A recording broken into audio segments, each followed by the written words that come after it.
আজকের যে মুভমেন্টটা সেটা হচ্ছে আপনারা সবাই জানেন ৮০ জুনে ৬ তারিখে ত্রিপুরাতে হাতশিগাতি গণহত্যা বলবো, দাঙ্গা বলে আমরা বলছি এটা গণহত্যা।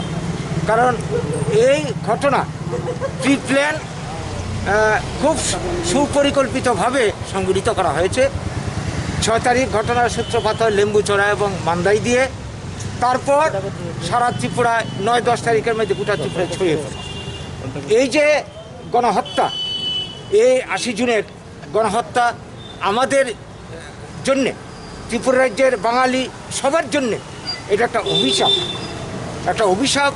এবং এই ঘটনাকে কেন্দ্র করে আপনারা সবাই জানেন ত্রিপুরাতে হাজার হাজার মানুষ খুন হয়েছে, বিশেষ করে বাঙালি অংশের মানুষ, সংখ্যাগুরু অংশের মানুষ খুন হয়েছে, মা বোন দর্শিতা হয়েছে শয়ে শয়ে, হাজার হাজার বাড়িঘর, স্থাবর অস্থাবর সম্পদ ধ্বংস হয়েছে, পুড়ে আগুনে শেষ হয়েছে।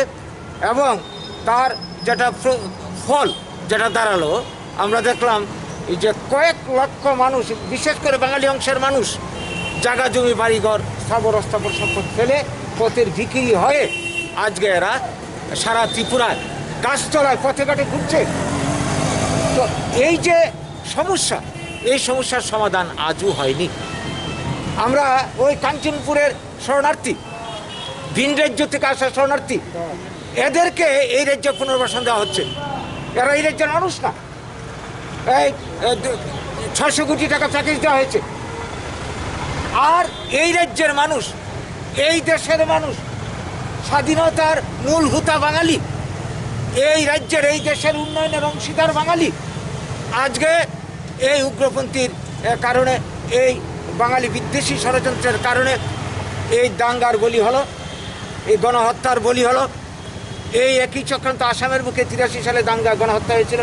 এই যে অবস্থাটা চলছে, আমরা এটাকে নিয়ে সেই শুরুর থেকে ৮০ সাল থেকে আমরা, তখন যারা ক্ষমতায় ছিল বামফ্রন্ট, আমরা দাবি তুলেছিলাম এই ঘটনার নেপথ্যে কারা রয়েছে, চক্রান্তকারী কারা, এটা উদ্ধার করার জন্যে হাইকোর্টের কর্মরত একজন বিচারপতি দিয়ে নিরপেক্ষভাবে বিচার বিভাগীয় তদন্ত কমিশন করে এটা জনসমক্ষে প্রকাশ করা হোক, এবং যারা দোষী প্রকৃত চিহ্নিত হবে তাদেরকে উপযুক্ত আইন অনুযায়ী শাস্তির ব্যবস্থা করা হোক।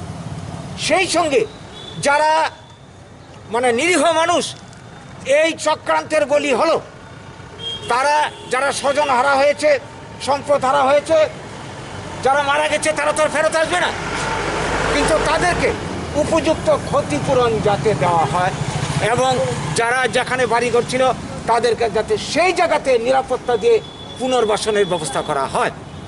তো আজ অবধি এই দাবিটা মানা হয়নি। তখন যিনি ক্ষমতায় ছিলেন মুখ্যমন্ত্রী নৃপেনবাবু, আমরা যখন সারা ত্রিপুরাতে আন্দোলন করে তুলি, তিনি বলেছিলেন দুটো কথা ভালোভাবে মনে আছে, আপনাদেরও মনে থাকার কথা, বলেছিলেন আমি তথা বামপন্থীরা সিপিএম পার্টি যতদিন ক্ষমতায় থাকবে ত্রিপুরাতে তদন্ত কমিশন হবে না। তাহলে এটার থেকে কি প্রমাণ করে না তদন্ত হলে এরাই এদের পেছন আছে, এটা এদের মুখোশ উন্মোচিত হবে। ২ নম্বর তিনি বলেছিলেন যে আমি যদি উপজাতি হতাম, নৃপেনবাবুর উক্তি, এটা একটা বিখ্যাত উক্তি, আমিও উগ্রপন্থী হতাম। তাহলে এটা পরিষ্কার উগ্রপন্থী কাণ্ডের পেছনে নৃপেনবাবুদের হাত, সিপিএম পার্টির হাত রয়েছে, এদের মদত রয়েছে। তো সেই জন্যে সেই থেকে সে ৮০ সাল থেকে আজ অবধি আমরা এই আন্দোলনটা করে যাচ্ছি, দাবি জানিয়ে যাচ্ছি। এক্ষণে যারা এই রাজ্যের ক্ষমতায় আসেন, কেন্দ্রে যারা ক্ষমতায় আসেন বিজেপি, তাদের কাছেও আমাদের ৪ দফা দাবি ভিত্তিতে আমাদের আজকের এই যে মুভমেন্ট, এই মুভমেন্ট সারা ত্রিপুরাতে হচ্ছে। আপনাদের ৬ তারিখ দাঙ্গার গণহত্যার সূচনা হয়, ৯-১০ তারিখে সারা ত্রিপুরাতে ছড়িয়ে পড়ে, যার জন্য ৯-১০ তারিখকে আমরা বেছে নিয়েছি। আজকের দিনে সারা রাজ্যে এই মুভমেন্টটা হচ্ছে। আমরা চাই এই ব্যাপারটা আপনারা আপনাদের মাধ্যমে পাবলিকের কাছে এটা ছড়িয়ে যাক, এবং আমাদের যে দাবি, আমরা আজকের এই মুভমেন্টের মাধ্যমে এটা প্রতীকী অবস্থান, আমরা লকডাউনের নিয়মকানুনকে মেনে আমরা প্রতীকী অবস্থান করছি। অন্য ধরনের মুভমেন্ট তো করার কোনো স্কোপ নেই। তাই